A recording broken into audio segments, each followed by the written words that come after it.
Eureka.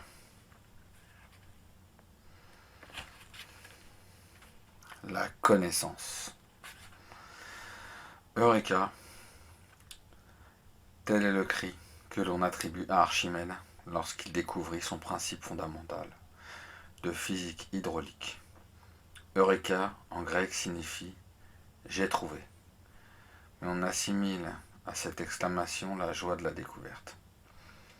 Un enfant qui éprouve des difficultés à comprendre un problème de mathématiques a la même réaction lorsqu'il trouve la solution. Son visage s'épanouit, manifeste une joie spontanée dans cette compréhension nouvelle. Depuis des millénaires, la connaissance de l'homme progresse. Il comprend de mieux en mieux la nature et ses phénomènes. La recherche scientifique est sous-tendue par la même motivation et les découvertes génèrent des atmosphères de fête qui mettent en évidence la joie de l'homme à mieux appréhender la nature. La découverte implique la notion de synthèse qui unifie, au contraire de l'analyse qui divise. Lorsque l'esprit humain ressent l'unité, son esprit s'éveille et une émotion surgit. Donc un mouvement, critère fondamental de la vie, qui lui imprime cette progression de la conscience. Chaque fois que la conscience progresse, ce mouvement engendre la joie. Nous-mêmes, nous éprouvons une sensation de malaise face à quelqu'un qui se heurte à un problème insoluble pour lui. Si grâce à notre expérience et notre recul, nous parvenons à lui faire prendre conscience de son erreur et lui permettons de comprendre ce qui vient rompre son harmonie, nous partageons avec elle son soulagement et sa joie retrouvée. Ainsi, la connaissance, d'une manière générale, procure à l'homme un sentiment de joie profonde et authentique. La connaissance appartient à l'esprit. Une très grande surprise nous attend sur le chemin de la connaissance.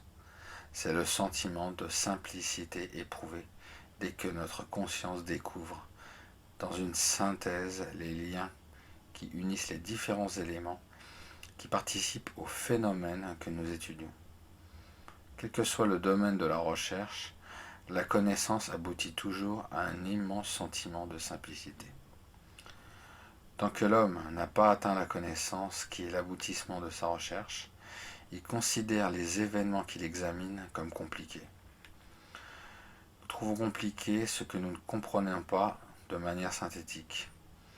Mais dès que le déclic de la synthèse se produit et que la connaissance jaillit d'une lumière qui éclaire d'un seul coup tous les détails de l'ensemble que nous considérons, un sentiment de simplicité s'impose instantanément.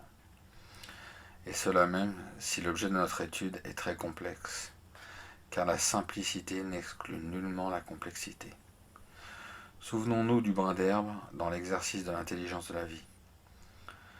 Un être aussi modeste qu'un brin d'herbe est en fait d'une complicité extrême. Si à l'aide d'un microscope électronique nous parvenons à distinguer les structures internes d'un brin d'herbe, c'est tout un univers que nous allons découvrir. Le jeu des forces qui lient les molécules et les atomes de ce brin d'herbe est d'une infinie complexité.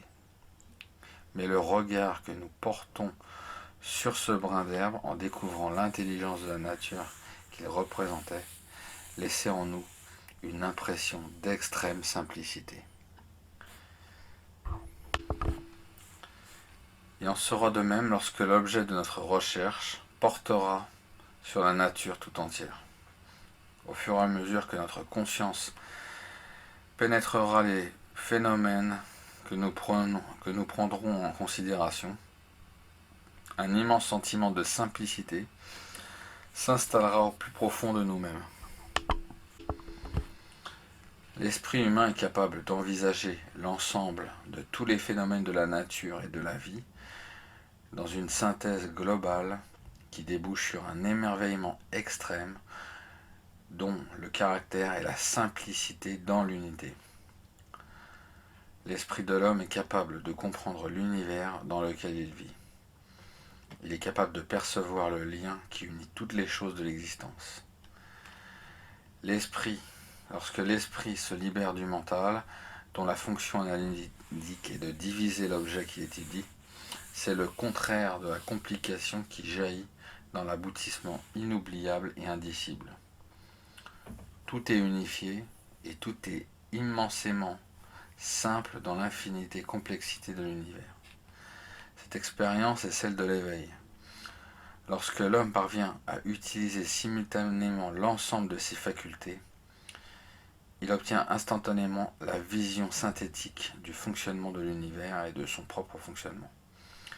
Il peut alors enfin aller vers la connaissance. Au lieu d'être un aboutissement, cet état d'éveil, où la conscience, enfin libérée du mental, peut s'élever au niveau de notre esprit, c'est le début de la connaissance.